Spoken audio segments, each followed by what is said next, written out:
Hello everyone, welcome to Sleepy Classes. I am Anshuman and happy Vijayadashami to all of you. Hopefully आपकी जो है life में prosperity आए, आप बहुत अच्छे से प्रोग्रेस करें और ऐसे ही आप नई चीज़ों को सीखते रहें. ठीक है, तो चलिए आज जो है हमारा क्लास है वो बेस्ड है किस पर 67th बीपीएससी जो रिसेंटली कंडक्ट किया गया, उसमें कुछ इकोनॉमी पे बेस्ड क्वेश्चंस आए थे.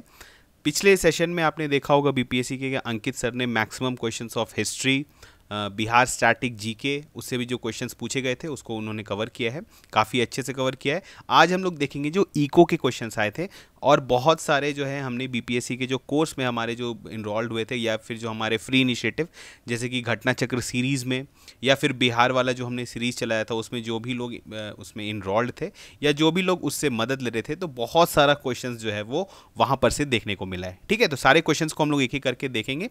इसके अलावा जो क्वांट के क्वेश्चंस हैं 10 क्वेश्चंस आपको पता है जो करीबन पूछे जाते हैं आपके बीपीएससी के प्रीलिम्स में, उसको जो है इस संडे को मेन चैनल पर जो स्लीपी क्लासेस का सीसैट का जो इनिशिएटिव है जो कि लेकर आएंगे, मेरे द्वारा ही आएगा, उसको हम लोग वहाँ पर 10 क्वेश्चंस को वहाँ पर बहुत अच्छे से सॉल्व करेंगे और देखेंगे कि कैसे क्वेश्चंस पूछे जाते हैं, क्योंकि बहुत टाइम में जो आपकी यूपीएससी के सीसैट में स्टेट पीसीएस का क्वेश्चन उठा के दे दिया जा सकता है. ठीक है, तो सारे क्वेश्चंस को हम लोग संडे को देखेंगे मेन चैनल स्लीपी क्लासेस पे.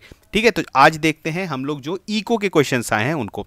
पहला क्वेश्चन है आपका, Bhandari committee is related to. अब देखिए ये जो क्वेश्चन है ये थोड़ा सा पुराना क्वेश्चन है और ये आपको कहाँ देखने को मिलेगा. अभी करेंटली अगर आप इकोनॉमी के क्वेश्चन में देखिएगा तो ये आपको जिक्र नहीं मिलेगा इस भंडारी कमेटी का. ये आपको घटना चक्र के सीरीज में जो है आप अगर देख रहे होंगे तो कभी ना कभी ये ज़रूर रिपीट हुआ होगा, क्योंकि ये प्रीवियस ईयर किसी साल में किसी स्टेट पीसीएस में पूछा गया है. अब यहाँ पर अगर आप देखेंगे तो ऑप्शंस आपको क्या दिए हुए थे, indirect taxation, B agriculture credit, C regional rural banks RRB जो होते हैं उनका restructuring, D is direct taxation और ई जो है आपको पता है बीपीएससी में एक अनोखा ऑप्शन होता है नन ऑफ द अबव और more than one of the above. ठीक है, तो आपको सही बताना है इसका सही ऑप्शन क्या था. इसका सही ऑप्शन है रीजनल रूरल बैंक्स का रीस्ट्रक्चरिंग के लिए इसको बनाया गया था. अब ये देखिए क्योंकि थोड़ा 1994 का ये कमेटी है. ठीक है, और अगर आप आरबीआई की साइट पे जाके पढ़ेंगे तो इसके बारे में आपको और भी इंफॉर्मेशन मिल जाएगा. लेकिन ये कमेटी किस लिए फॉर्म किया गया था, restructuring of regional rural banks. ठीक है, कॉम्प्रिहेंसिव रीस्ट्रक्चरिंग जो है इसके बाद किया गया था. अब ये क्वेश्चन आप बोल सकते हैं कि डिफिकल्टी लेवल इसका थोड़ा हाई था, क्योंकि अगर आपको नहीं पता है तो आप इस क्वेश्चन को नहीं बना सकते थे, क्योंकि रीसेंट ईयर्स में जो है इसका ये कमेटी नहीं बना है, थोड़ा पुराना है. तो अगर घटना चक्र के सीरीज में अगर इकोनॉमी में किसी साल ये पूछा जाता है तो आप डेफिनेटली इसको आप सॉल्व कर सकते थे. ठीक है, चलिए बढ़ते हैं आगे. Choose the correct statement related to national pension scheme NPS जिसको हम लोग बोलते हैं. ठीक है, पहला ऑप्शन है आपका, NPS is a retirement benefit scheme introduced by the government of India to facilitate a regular income to all the citizens of India. यहाँ पर आप जो है स्टेटमेंट का ध्यान रखें, to all the citizens of the India. ठीक है, जनरली जैसे स्टेटमेंट्स एक्सट्रीम सेट जो स्टेटमेंट होते हैं वो गलत होते हैं. ठीक है, तो आगे हम लोग देखते हैं पहले statement. NPS is regulated by IRDA. ठीक है, इंश्योरेंस रेगुलेटरी जो आपका है अथॉरिटी, तो ये आईआरडीए के बारे में बोला जा रहा है. आगे देखते हैं, NPS is regulated by SEBI. ठीक है, securities exchange board of India के द्वारा एनपीएस रेगुलेट किया जाता है. और डी है, NPS is regulated by pension fund regulatory and development authority PFRDA. तो ऑप्शन ई भी आपको पता है क्या है, नन ऑफ दी अबव और more than one of the above. तो आपको बताना है सही ऑप्शन क्या था. इसका सही ऑप्शन है NPS is regulated by pension fund regulatory and development authority PFRDA. अब देखिए ये स्टेटमेंट सही हो सकता था, लेकिन इसमें ऑल द सिटीजन्स आ गया. आपको पता है इसमें एक एज लिमिट होता है, आगे हम लोग देखेंगे इसके बारे में. और आईआरडीए तो डेफिनेटली नहीं है, क्योंकि इंश्योरेंस से रिलेटेड नहीं है एनपीएस, और सेबी तो नहीं करता है क्योंकि ये कैपिटल मार्केट या फाइनेंशियल मार्केट से रिलेटेड नहीं है. तो आपका सबसे एप्रोप्रिएट ऑप्शन है ऑप्शन डी.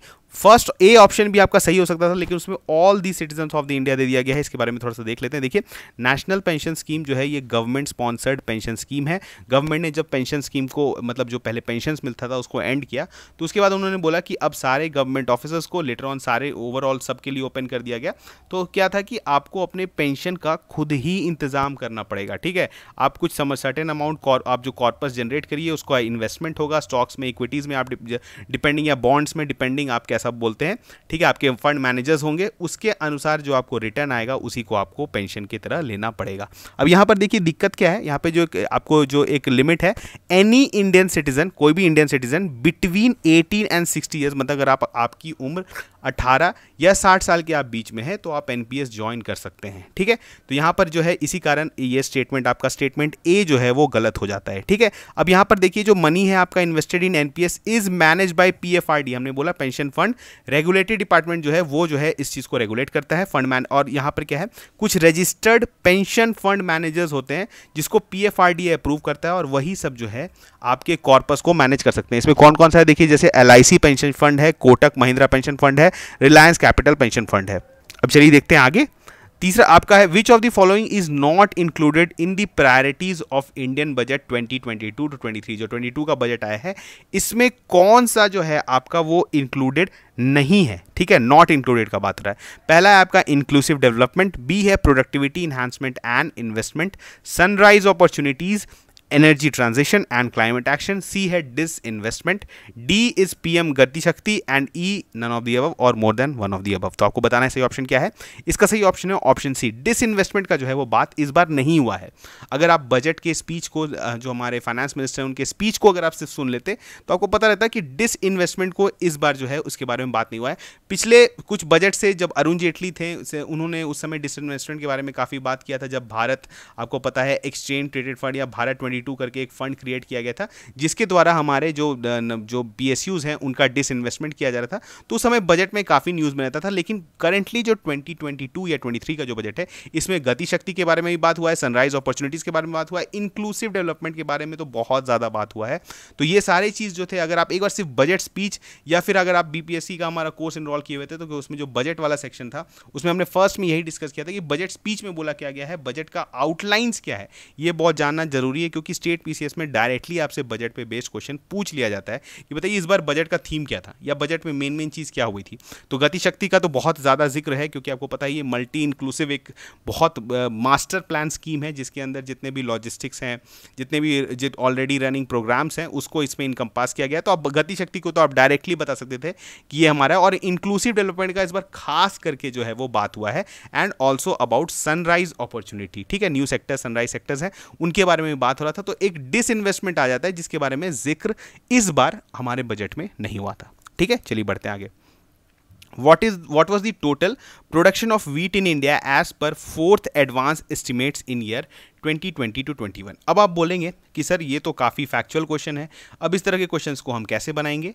देखिए इसका तरीका क्या है, अगर आप एक अच्छे से तैयारी करते हैं किसी भी, चाहे वो आप यूपीएससी का तैयारी कर रहे हो, स्टेट पीसीएस का कर रहे हो, तो आप नैरो डाउन कर सकते हैं ऑप्शंस पे। अब आप बोलेंगे नैरो डाउन कैसे कर सकते हैं, अगर आप देखेंगे यहाँ पर आप डेटा को ध्यान से देखिए, 209 मिलियन टन है, 501 मिलियन टन है, 201 मिलियन टन है और 109 मिलियन टन है, ठीक है। तो ये option C and option A जो है ये मिलता जुलता ऑप्शन है, ठीक है। इसमें ऑप्शन ई डेफिनेटली नहीं होगा, क्योंकि अगर आपको पता है व्हाट इज, जो आपको स्टैट्स दिया जा रहा है, एग्जैक्ट स्टैट्स दिया रहता है जब आपको, तो उस केस में जो है ऑप्शन ई जनरली नहीं रहता है, ठीक है। आपको ऐसा नहीं है कि 1.9.4 है और आपको 109.5 दे देगा, तो इसकी वजह से सारा ऑप्शन गलत हो जाएगा, ऐसा ऑप्शन जनरली नहीं रहता है। तो इस केस में आप ई ऑप्शन को डायरेक्टली एलिमिनेट कर सकते हैं। अब देखिए बात आती है, 501 मिलियन टन जो है ये बहुत ज़्यादा क्वांटिटी हो जाता है। अगर आपको एग्रीकल्चर के बारे में अगर आपने पढ़ा है तो आपको एक रफ आइडिया रहता है कि राइस का प्रोडक्शन कितना रहता है, वीट का प्रोडक्शन कितना रहता है, ठीक है, हमारे यहाँ पल्सेस का प्रोडक्शन कितना रहता है, एक रफ आइडिया रहता है कि कितना मिलियन टन रहता है। अगर आप देखेंगे तो 501 मिलियन टन बहुत ज़्यादा हो जाता है, ठीक है। 209 और 201 भी थोड़ा सा ज़्यादा हो जाता है। अगर आपको थोड़ा सा भी डेटा याद है, अगर आपने एक बार भी कभी भी, चाहे आप देखिए यहाँ पर दिया हुआ है 2020 का, अगर आप थोड़ा सा पुराना डेटा भी आपको याद है 2018-19 का, तो आप अंदाज लगा सकते हैं कि ये भी नहीं होगा और ये भी नहीं होगा।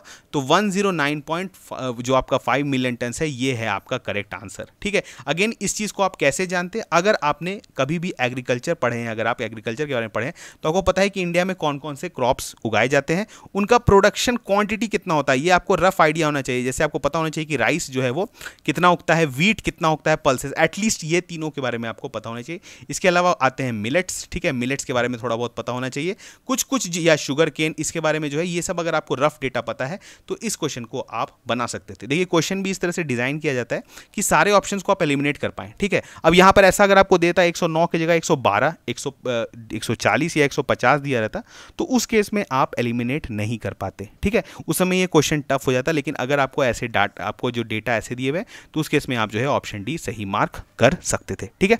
चलिए बढ़ते हैं आगे। वीट प्रोडक्शन स्टूड एट, अब देखिए एग्जैक्ट देखेंगे तो 109.59 million tons in 2020-21 crop year. आगे बढ़ते हैं। What was the tax to GDP ratio in the financial year 21 to 22 in India. Again this is a relatively difficult question, क्योंकि जो यहाँ पे आप देख रहे हैं दिस इज वेरी क्लोजली, अगर आपको एग्जैक्ट नहीं पता है तो उस केस में जो है आप गलत मार्क कर सकते हैं, लेकिन इसका सही ऑप्शन क्या है आपका ऑप्शन ए 11.7%, ठीक है। अगर आप देखेंगे तो search in the tax revenue has lifted India's tax to GDP ratio for the year 2021 to 22 to 11.7%। अब देखिए हम लोग बीपीएससी का तैयारी कर रहे थे या फिर एमपीपीसीएस का जब तैयारी कर रहे थे तो हमने साफ कहा था कि स्टेट पीसीएस की तैयारी जब भी आप करें तो डेटा आपके लिए जो है वो बाइबल बन जाता है। अगर आप इको सर्वे, बजट, ये दो को अगर आप ढंग से 2-3 बार अगर पढ़ जाते हैं पूरे स्टैट्स के साथ, और कुछ सेंसस तो हमारा पुराना ही सेंसस है 2011, अगर ये तीनों चीज़ को आप करके जाते हैं तो 15 क्वेश्चन तो आप डायरेक्टली सॉल्व करके आएंगे। किसी भी स्टेट पीसीएस का एग्जाम हो, चाहे वो झारखंड का हो, बिहार का हो, एमपी का हो, गुजरात का हो, कोई भी हो, आप स्टेट पीसीएस का एग्जाम दे रहे हैं, ये तीन चीज़ों उस स्टेट का आपका सर्वे, बजट एंड सेंसस, तीन चीज़ों को अगर आप पढ़ के जाते हैं तो आप 15 क्वेश्चन तो डेफिनेटली सॉल्व करके आएंगे। और ये सेम चीज़ था, ये बजट में था। अगर आपको जो है इवन जो इंडियन बजट का भी जो स्टैट्स होता है, ठीक है, अगर जो आपका हमारा जो एनुअल बजट होता है जो ओवरऑल कंट्री का होता है उसके भी कुछ डेटा जैसे फिस्कल डेफिसिट, ठीक है, अगर टैक्स टू जीडीपी रेशियो पूछा, आगे इस क्वेश्चन को हम कैटेगराइज करेंगे डिफिकल्ट में, ठीक है। अगर आप इसको अटेम्प्ट नहीं भी करते तो अच्छा होता, छूट जाता, कोई दिक्कत नहीं है, लेकिन अगर आपको पता है स्टैट्स आपका अच्छा है तो आप इस क्वेश्चन को सॉल्व कर सकते हैं, ठीक है। चलिए बढ़ते हैं आगे, रिलेटिवली इजियर क्वेश्चंस देखते हैं। What was the India's share in world exports by commodity division and groups in 2018। Again this is a difficult question, ये डिफिकल्ट क्वेश्चन है। अगर आपने बैलेंस ऑफ पेमेंट पढ़ा है तो वहां पर वर्ल्ड एक्सपोर्ट्स में इंडिया का कितना शेयर है, ये रफ आइडिया अगर आपको पता है तब आप इस क्वेश्चन को सॉल्व कर सकते हैं, ऐसे नहीं कर सकते हैं। तो इसका ऑप्शन सही क्या है, ऑप्शन डी 1.7%, ठीक है। अगर आप देखेंगे डब्ल्यूटीओ जो है डेटा रिलीज करता है in April 2019 for the year 2008, India's share in global export for merchandise was 1.7% and in global imports was 2.6%, ठीक है। चलिए आगे बढ़ते हैं। Choose the correct statement regarding the vibrant village program. Again this is a question from budget 2022। अगर आपको पता है बजट 2022 में इसके बारे में जिक्र किया गया है, it is for the development of border villages on the northern border. तो आपका सही है क्या है, ऑप्शन सी 57C। बहुत ही स्ट्रेट फॉरवर्ड क्वेश्चन है। वाइब्रेंट विलेज प्रोग्राम, इसके बारे में आप पढ़ सकते हैं, फाइनेंस मिनिस्टर के बजट में था। ये क्लियरली कट बोला गया था कि जो आपका जो बॉर्डरिंग एरियाज में जो विलेजेस होते हैं उनका डेवलपमेंट ढंग से नहीं हो पाता है, ठीक है। तो इसीलिए वहां पर कनेक्टिविटी इंप्रूव करना है, इंफ्रास्ट्रक्चर इंप्रूव करना है, इसके लिए ये प्रोग्राम लाया गया है, वाइब्रेंट विलेज प्रोग्राम, ठीक है। चलिए आगे बढ़ते हैं। Choose the incorrect statement as per the economic survey of Bihar. Again देखिए डायरेक्टली क्वेश्चन है, आपको बोल रहा है the secondary sector in Bihar had grown at 4.8%। ये बिल्कुल सही ऑप्शन है आपका स्टेटमेंट, आपसे इनकरेक्ट पूछ रहा है। The tertiary sector in Bihar had grown at the highest rate of 8.5%, बिल्कुल सही है। The primary sector in Bihar had grown at 2.8%, this statement is wrong. तो यही आपका सही ऑप्शन होगा क्योंकि ये 2.3% से ग्रो किया है। तो ऑप्शन डी आपका जो था वो स्टेटमेंट सही है, लेकिन आपसे पूछ रहा है इनकरेक्ट, तो उसके इसमें आपका ऑप्शन सी जो है वो सही आंसर हो जाएगा, ठीक है। इसको आप चेकआउट कर सकते हैं, it is a directly eco survey based question. अब यहाँ पर है choose the correct order of the following districts of Bihar as per ascending level of urbanisation. Again आप बोलेंगे इस क्वेश्चन को कैसे सॉल्व करें, तो आपको देखिए पटना कैपिटल है बिहार का, ठीक है, तो सबसे ज्यादा लेवल ऑफ अर्बनाइजेशन तो पटना में होगा। तो पटना वाले दो ऑप्शंस कौन से हैं, ये, ठीक है, डेफिनेटली ये दोनों को तो जो है आप रूल आउट कर सकते हैं। अब देखिए इसमें मुंगेर नालंदा में कंफ्यूजन है, तो मुंगेर डेफिनेटली जो है थोड़ा सा यहाँ पे लेवल ऑफ अर्बनाइजेशन ज़्यादा है। अब आप कैसे देखते हैं, तो इको सर्वे अगर आपको पता है तो यहाँ पर देखेंगे तो पटना डिस्ट्रिक्ट का जो है हाईएस्ट लेवल ऑफ अर्बनाइजेशन का बात हुआ है 44.3%। Apart from this only 2 districts, Munger जहाँ पर 28.3% है और नालंदा जो है 26.2% have more than 25% of urbanisation. ये जो है इको सर्वे का डेटा है, अगर आप पढ़े होते तो आप इस क्वेश्चन को सॉल्व कर सकते थे डायरेक्टली, ठीक है। पटना तो आपका हाईएस्ट है, मुंगेर और आपके नालंदा में कंफ्यूजन हो सकता था, काफ़ी कम डिफरेंस है, लेकिन मुंगेर जो है वो आगे है, ठीक है। चलिए बढ़ते हैं आगे। The physical deficit is expected to be, again this is a direct question from Bihar budget. अब देखिए इस क्वेश्चन को अगर आप नहीं भी पढ़े होते तो आप कैसे सॉल्व करते। 12.1% आपको पता है फिजिकल डेफिसिट जो है as a percentage of GSDP, gross state domestic product, काफ़ी ज़्यादा होता है। 12% अगर आपका जो है फिजिकल डेफिसिट होगा तो आप समझ रहे हैं कि वो स्टेट डूब जाएगा। ठीक है, दूसरा क्या है 3.47, दिस इज अ नियर, और सबसे प्रोबेबल आपका ऑप्शन हो सकता है 9.8%, ये भी आप डायरेक्ट रूल कर सकते हैं। 3.18% और 3.47% में आपको कंफ्यूजन होता। ठीक है, लेकिन क्योंकि अगर आप बजट पढ़ के गए हैं, बजट का जो हमारा क्लास था इवन बीपीएससी के जो हमारे इस कोर्सेज में बजट में जो हमने पढ़ा था, सबसे पहले यही डेटा बताया था कि क्या आपका एक्सपेक्टेड डेटा होने वाला है। तो ये क्या है 3.47% आपका ऑप्शन बी। अगर आपने नहीं भी पढ़ा होता तो आपको क्या हमने कहा था कि जब बीपीएससी का आप एग्जाम देने जा रहे हैं उसके एक वीक पहले आप बजट के सारे डेटा को देख के जाएं, क्योंकि कुछ ना कुछ क्वेश्चन आएगा ही, और डायरेक्टली आपसे 22 के बजट का क्वेश्चन जो है वो पूछ लिया गया। ठीक है, चलिए बढ़ते हैं आगे। Physical deficit for 2022-23 targeted eight, आपका देख रहे हैं कितना करोड़ है, and it is 3.47% of GSDP. आगे बढ़ते हैं। Choose the option which is not part of the 7 निश्चय पार्ट 2। पार्ट 2 का जो है स्कीम जो बिहार का चल रहा है, 7 निश्चय आपको पता है पार्ट 1 आया था। ठीक है, उसमें नीतीश कुमार ने कुछ चीज़ों को जो अचीव करने का टारगेट रखा था। पार्ट 2 में जो है उन्होंने इस टारगेट्स को बढ़ाया था। तो इसमें से कौन जो है वो उसके पार्ट 2 के पार्ट नहीं है।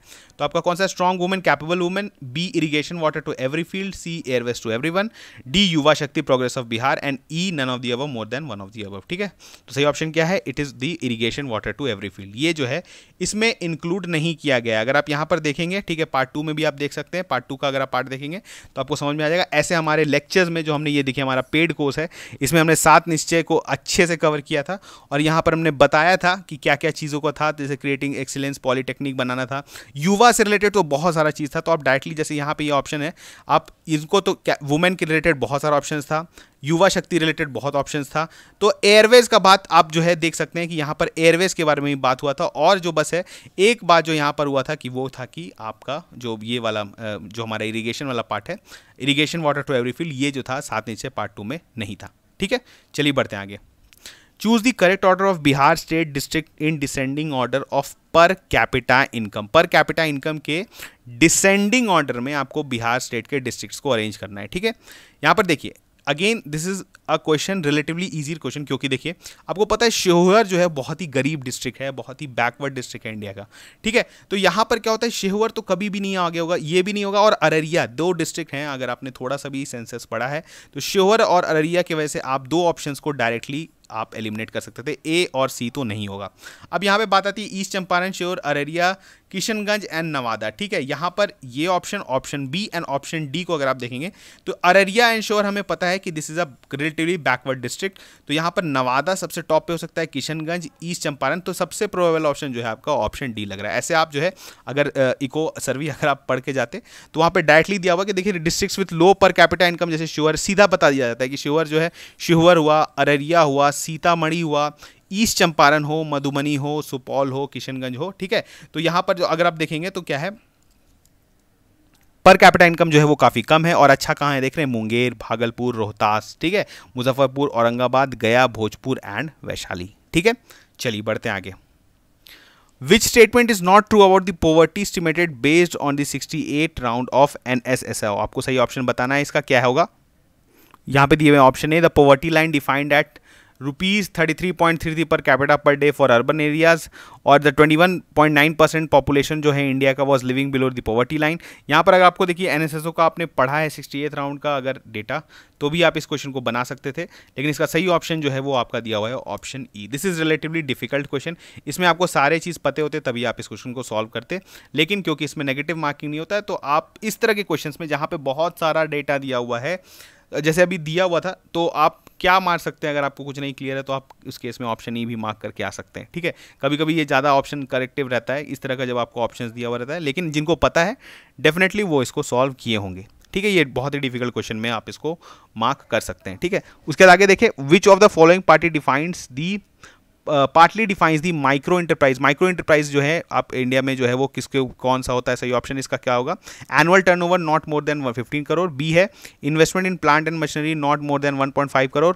सी annual turnover of more than 5 crore. और डी है investment in plant and machinery और equipment not more than 1 crore. ठीक है, तो सही ऑप्शन क्या है इसका, इसका सही ऑप्शन है ऑप्शन डी। अगर आप देखेंगे यहाँ पर तो न्यू डेफिनेशन है, तो यहाँ पर माइक्रो का क्या बात हो रहा है, investment in plant and machinery और equipment not more than 1 crore and annual turnover, यानी इन्वेस्टमेंट और टर्नओवर दोनों पर बेस्ड होता है। तो आपका क्या है, इन्वेस्टमेंट 1 करोड़ से कम होना चाहिए और एनुअल टर्नओवर जो है वो 5 करोड़ से ज़्यादा नहीं होना चाहिए। ठीक है, चलिए बढ़ते हैं last question. Which of the following is incorrect regarding the प्रधानमंत्री कृषि सिंचाई योजना। इसमें कृषि सिंचाई योजना में कौन सा जो है वो इंक्लूडेड नहीं है, construction of well, enhancement of recharging of aquifers, C construction of rain harvesting structures, D repair and renovate water bodies. Again this is a scheme based question. अगर आपको स्कीम पता है प्रधानमंत्री कृषि सिंचाई योजना तो आप इसको सॉल्व कर सकते थे। इसका सही ऑप्शन क्या है, option A construction of well जो है उसको इंक्लूड नहीं किया जाता है।